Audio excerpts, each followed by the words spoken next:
বছরটা ভালোভাবে শেষ হয়েছে।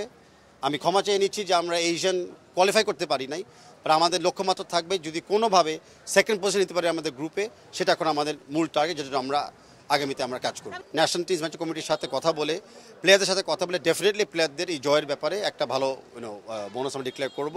বাট একই সাথে আমাদের বিশ্বাস রাখতে হবে যে এরকম জয় যেন ওয়ান্স আপন না হয়, নিয়মিত যেন আমরা জয় লাভ করতে পারি, নিয়মিত যেন ভালো খেলতে পারি, সেটা হবে আমাদের এখন নেক্সট চিন্তা। Development committee vice president Zahidur ভাইয়ের নেতৃত্বে নিরলসভাবে কাজ করে যাচ্ছে গ্রাসরুট থেকে প্লেয়ার উঠতে। চমৎকার কম্বিনেশন দেখলাম, ফরেন বংশোদ্ভূত প্লেয়ার এবং আমাদের দেশীয় প্লেয়ার, এটা সবসময় থাকবে।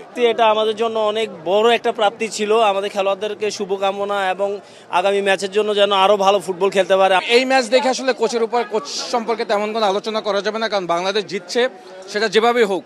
বাট আমার কাছে মনে হয় যে ডমিনেটিং ফুটবল খেলতে পারে না, তারপরে জয়টা খুব ইম্পর্টেন্ট ছিল।